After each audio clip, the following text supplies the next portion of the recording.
alguns que confiavam na sua própria justiça e desprezavam os outros.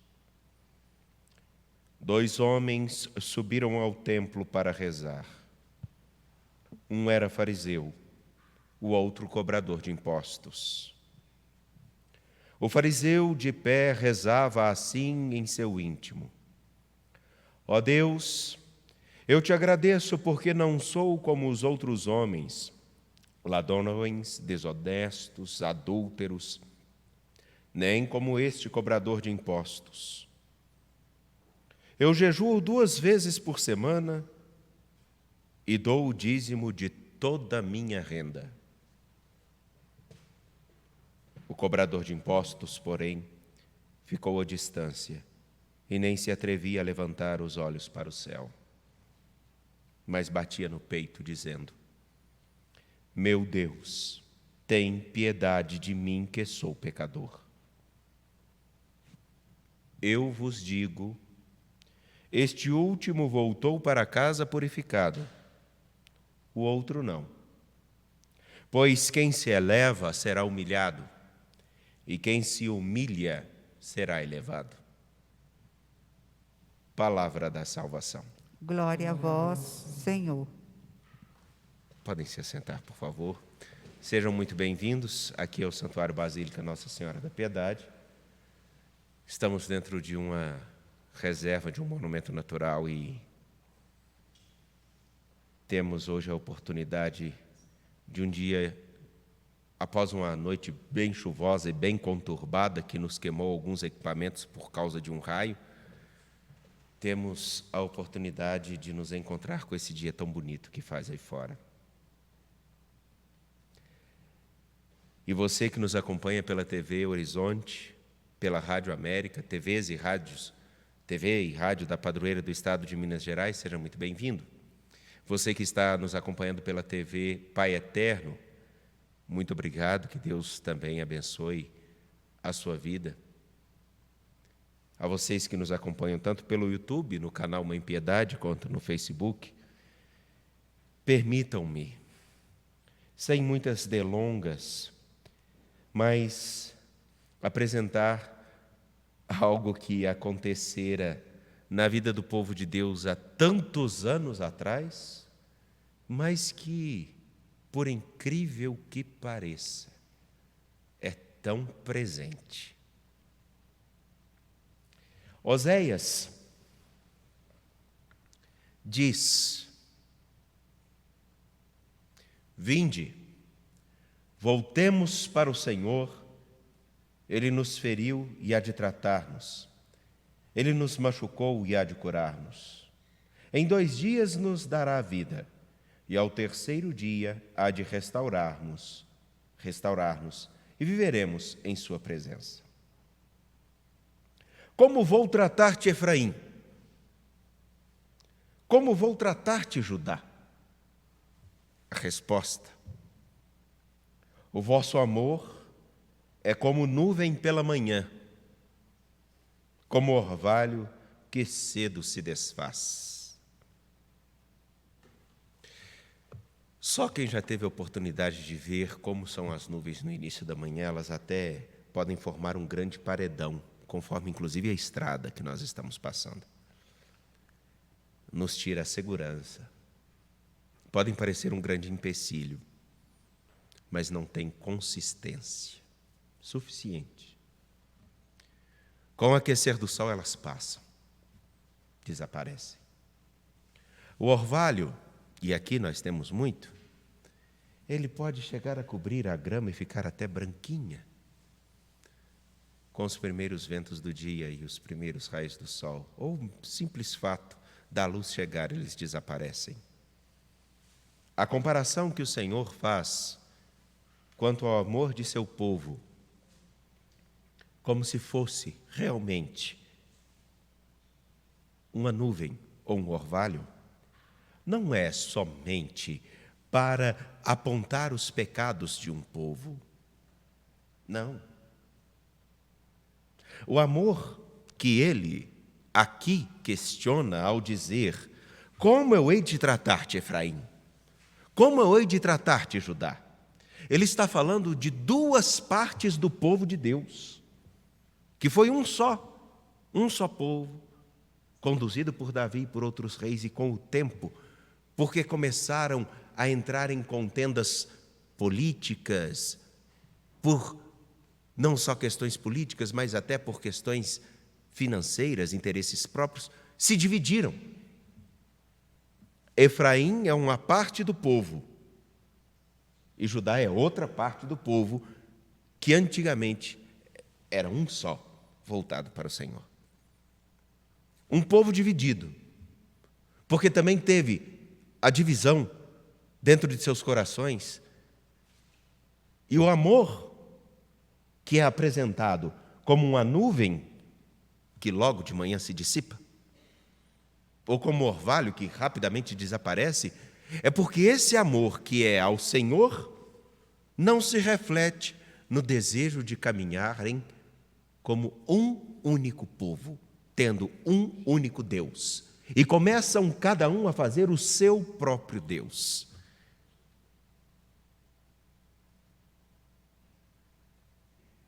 Um mesmo povo, com os mesmos problemas, com os mesmos desafios, correndo os mesmos riscos no seu tempo e completamente vulnerável. Porque, como diz o próprio Senhor, quando, ainda essa semana, nos disse, se até Beelzebu está dividido contra si mesmo, como assim? Nenhum reino subsiste, nenhum reino sobrevive dividido contra si mesmo. Jesus falando isso para o próprio povo. Tudo porque, na dificuldade de escutá-lo, não o identificaram, como também esse povo a quem Oséias fala, que o amor que atribuem ao Senhor com todos os seus sacrifícios se torna vazio, porque o compromisso de pessoa com pessoa, o cuidado de pessoa com pessoa, aquela coisa que a gente fala tanto de respeito, consideração e por aí vai, não existia. E ao ouvirmos o Salmo, eu quis misericórdia, não o sacrifício, nós podemos entender que o Senhor, ao querer misericórdia, Ele olha para cada um de nós e nós todos, sem exceção, necessitamos de misericórdia, porque todos nós corremos o risco de perder o horizonte e o rumo. Mais do que os nossos inúmeros sacrifícios, é melhor a nossa alma penitente, o nosso ser penitente, uma oração voltada realmente para Ele, um coração realmente alicerçado nele. Aquilo que nós oferecermos e aquilo que nós dermos, não seja simplesmente para aliviar a nossa consciência, mas possamos nos dar um pouco. Através da nossa esmola, darmos-nos. Numa oração voltada para Ele e num desejo profundo de conversão, esforçando-se a ser melhor cada dia e fazendo todo o possível para ser o melhor cada dia. Isso exige dedicação. Mas aí vejam o paradoxo que nós temos no Evangelho de Lucas, que pode ser o mesmo paradoxo que nós encontramos muito proximamente. Dois homens estão no mesmo templo, cultuando o mesmo Deus, fazem parte do mesmo povo, mas têm posturas tão diferentes. Analisemos um pouco, olhem só. O mesmo templo dedicado ao mesmo Senhor, falando e dirigindo-se ao mesmo Senhor, sendo escutados pelo mesmo Senhor. E a única coisa que diferencia os dois, a única coisa, não estava fora deles, mas dentro. O primeiro, homem justo, cumpridor das leis, observador atento. A fala é justamente: eu te louvo e te agradeço, ó Deus, porque eu não sou como os outros homens. Eu te louvo e eu te agradeço, porque eu não sou como os outros homens.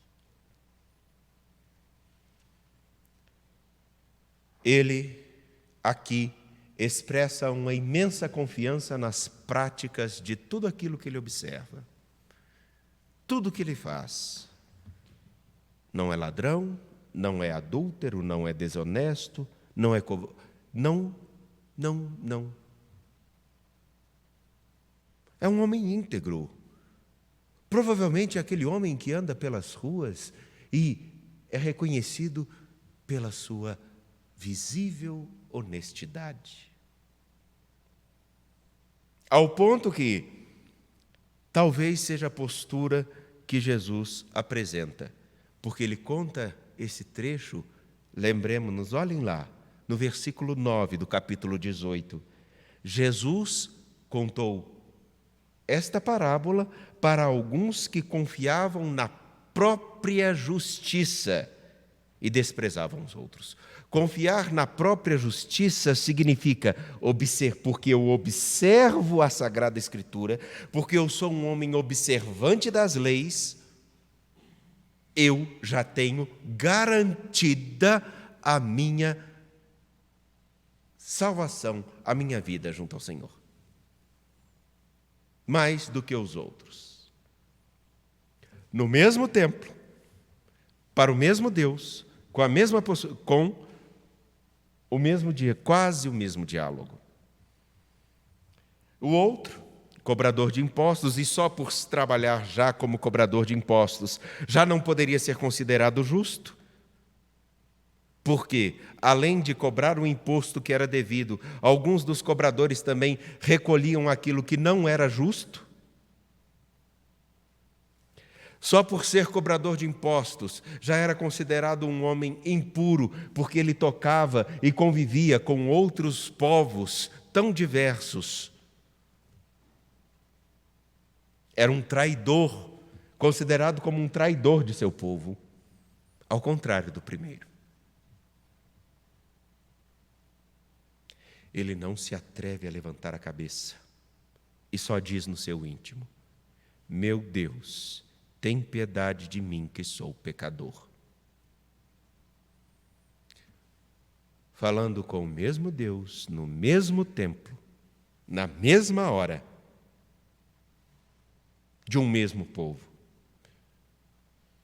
A diferença entre ambos é o modo com o qual estão voltados para o Senhor. Um confia em si próprio. O outro se acha extremamente merecedor e mais digno.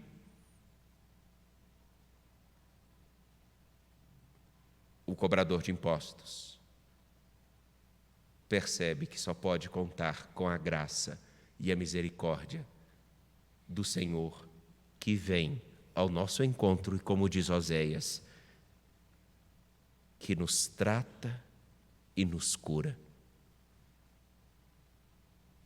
Daquele que nos restaura e dá a vida.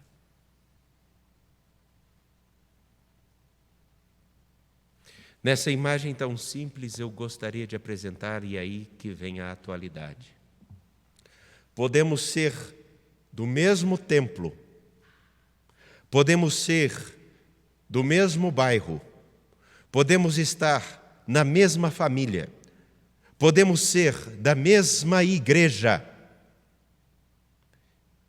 podemos falar com o mesmo Deus, podemos pertencer ao mesmo povo e sofrer as mesmas consequências das irresponsabilidades de muitos.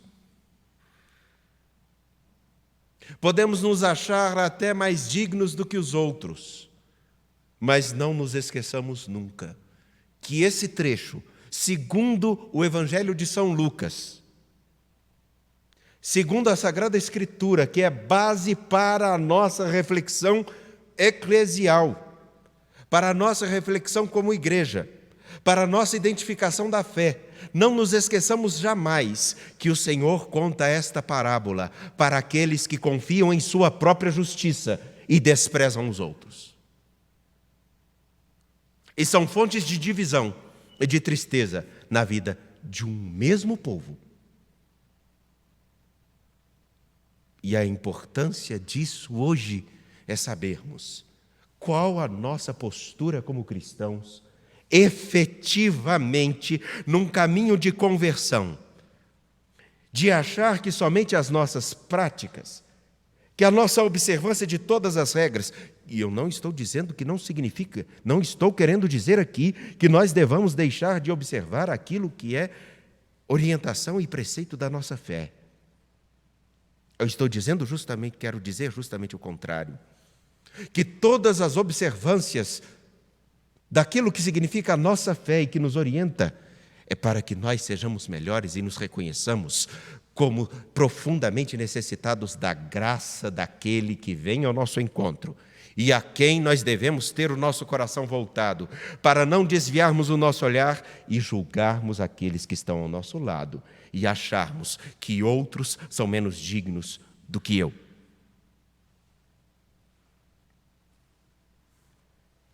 Porque a dignidade que nós temos como cristãos, a dignidade que nós temos como seres humanos, a dignidade que eu tenho como padre, vocês como povo, é a dignidade de quem foi salvo por o sangue daquele que não olhou os nossos méritos, não olhou que nós somos melhores ou piores, mas olhou para nós com amor e com misericórdia, percebendo que os nossos sacrifícios sempre seriam limitados. E nos deu vida. Nessa liturgia, propriamente dito, neste terceiro sábado do tempo da Quaresma, me perdoem fazer esta pergunta. Num caminho quaresmal como o que estamos vivendo, aonde devemos olhar para os males do nosso tempo, que não são males somente políticos, não são males somente jurídicos, não são males gerados somente por um legislativo, são males gerados pela ignorância em observar coisas básicas. Quem é o culpado? Neste tempo, quem é o culpado? Senão nós, muitos de nós que estão esquecendo de observar, não existe quem seja melhor do que ninguém.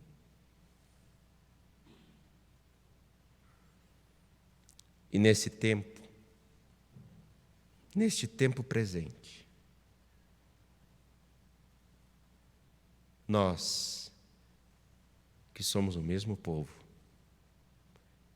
aqueles que estão voltados para o mesmo Deus, Jesus Cristo,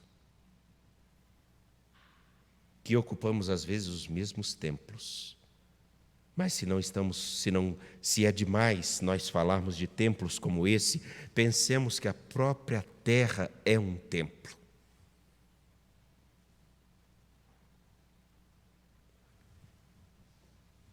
O nosso agir está marcado pela convicção de que não somos, de fato, melhores do que ninguém?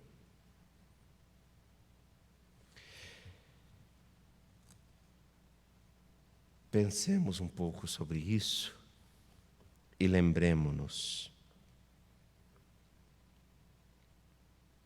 o que nos difere, voltando-nos para o mesmo Deus, com a mesma humanidade, é o modo com que o nosso coração está voltado para Ele. Se a nossa oração é voltada para Ele, confiando nele, sabendo que Ele nos acompanha e nos quer, não por nossos méritos, mas por sua profunda graça. Se a nossa prática penitencial, seja ela qual for, é para que nos faça melhores e nos ajude a consertar a nós mesmos, E se aquilo que nós nos dispomos a oferecer como esmola, do mínimo ao muito, inclusive me parece que é esse o tema do próximo retiro quaresmal que Padre Felipe vai conduzir amanhã, com lançamento hoje às 20 horas. Pensemos um pouco. Se a esmola que nós damos é porque nos achamos extremamente melhores ou porque nós, inclusive, estamos tirando daquilo que somos nós para dar aos outros e com o compromisso de que eu posso até lhe dar isso aqui agora, mas que eu vou trabalhar e lutar para que você não precise mais disso e consiga com o seu próprio esforço, eu vou me dedicar a isso também.